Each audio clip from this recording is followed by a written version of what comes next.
Análisis detallado de los asesinatos de BTK y su captura. Un estudio criminológico. ¿Cómo un hombre aparentemente normal pudo aterrorizar a una ciudad durante décadas? Adentrémonos en la mente de Dennis Rader, el asesino en serie BTK, y analicemos su modus operandi, su comunicación con las autoridades y los eventos que llevaron a su captura.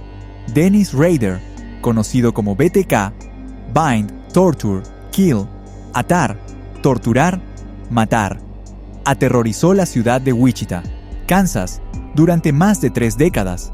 Su nombre se convirtió en sinónimo de horror y misterio, dejando una cicatriz imborrable en la comunidad. Su modus operandi se caracterizaba por una meticulosa planificación, la tortura sádica de sus víctimas y una manipulación psicológica escalofriante. BTK no era un asesino impulsivo, era un depredador que disfrutaba del control y el poder sobre sus víctimas. La notoriedad de BTK en la historia criminal estadounidense radica en su capacidad para evadir a las autoridades durante tanto tiempo, así como en su audaz comunicación con los medios y la policía. Su caso se ha convertido en un estudio de caso fundamental en la criminología. El reinado de terror de BTK comenzó en 1974 con el brutal asesinato de la familia Otero.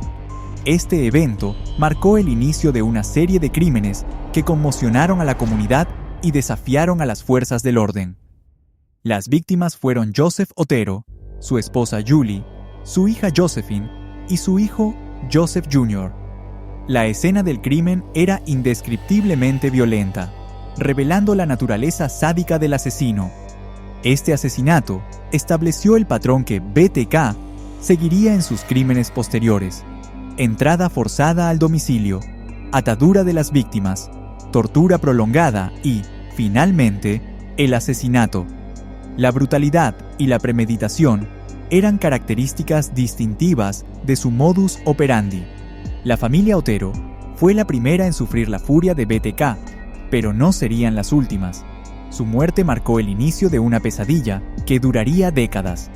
En 1977, BTK asesinó a Shirley Bean, una joven de 24 años. Al igual que con la familia Otero, BTK irrumpió en su casa, la ató y la torturó antes de asesinarla. Este asesinato demostró que BTK buscaba víctimas vulnerables y que disfrutaba del control absoluto sobre ellas. La elección de sus víctimas no parecía aleatoria. Buscaba personas que pudiera dominar fácilmente. El asesinato de Shirley Bean consolidó la reputación de BTK como un depredador peligroso y despiadado. La comunidad vivía con miedo, preguntándose quién sería la próxima víctima. La década de 1980 vio la continuación de los crímenes de BTK, con 2 asesinatos adicionales que aterrorizaron aún más a Wichita.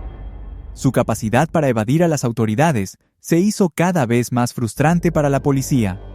En 1985, BTK asesinó a Nancy Fox, una mujer de 62 años. Este asesinato demostró la planificación y ejecución metódica de BTK.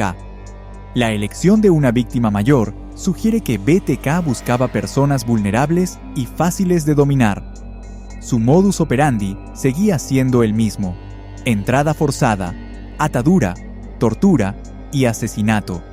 El asesinato de Nancy Fox aumentó la presión sobre la policía para capturar a BTK. La comunidad exigía respuestas y justicia. En 1986, BTK asesinó a Vicky Wegerle, quien se convertiría en su última víctima conocida. Este asesinato marcó el final de su ola de crímenes, al menos por un tiempo. El asesinato de Vicky Wegerle fue similar a los anteriores, con BTK irrumpiendo en su casa, atándola, torturándola y asesinándola. Su modus operandi no había cambiado. Después del asesinato de Vicky Wegerle, BTK desapareció, dejando a la comunidad preguntándose si volvería a atacar. La incertidumbre y el miedo persistieron durante años. Durante años, BTK logró evadir a las autoridades, pero no se mantuvo en silencio. Envió cartas y mensajes a los medios y a la policía, jactándose de sus crímenes y burlándose de la incapacidad de las autoridades para capturarlo. Estos mensajes revelaban detalles escalofriantes sobre los asesinatos, así como la necesidad de reconocimiento y el deseo de mantener el control de BTK. Su comunicación era un juego macabro que jugaba con la policía y la comunidad. La comunicación de BTK era una parte integral de su modus operandi. No solo disfrutaba de cometer los crímenes, sino también de alardear de ellos y de manipular a las autoridades. Después de años de silencio, BTK reapareció en 2004, enviando nuevos mensajes a los medios y a la policía. Esta reaparición fue lo que finalmente condujo a su captura. Uno de los mensajes incluía un disquete que contenía información crucial. Este disquete fue rastreado hasta la iglesia luterana Christ, donde Rader era miembro. El análisis de ADN y la investigación de antecedentes confirmaron que Dennis Rader era BTK. Fue arrestado el 25 de febrero de 2005 en su casa, poniendo fin a décadas de terror en Wichita. En el juicio, Rader se declaró culpable de 10 asesinatos. Fue condenado a 10 cadenas perpetuas consecutivas sin posibilidad de libertad condicional. Su captura y condena pusieron fin a décadas de terror en Wichita, pero también revelaron la complejidad de la mente de un asesino en serie. Su caso se ha convertido en un estudio de caso importante en la psicología criminal. El caso de BTK destaca la importancia de la planificación, el control y la necesidad de reconocimiento en la mente de un asesino en serie.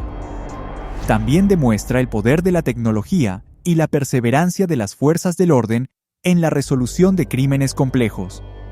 Conclusión y llamada a la acción. El caso de Dennis Rader, el asesino BTK, es un recordatorio sombrío de la capacidad humana para la maldad. Su historia nos enseña sobre la importancia de la investigación criminal, la psicología forense y la necesidad de comprender las mentes de los asesinos en serie. Si este análisis te ha resultado valioso, te invito a profundizar en el tema. Investiga más sobre la psicología criminal, explora otros casos de asesinos en serie y comparte este video con tus colegas y amigos interesados en la criminología. Además, considera suscribirte a nuestro canal para recibir más contenido sobre temas relacionados con la justicia y la seguridad. Tu participación es fundamental para fomentar una mayor comprensión de estos fenómenos y contribuir a la prevención del delito.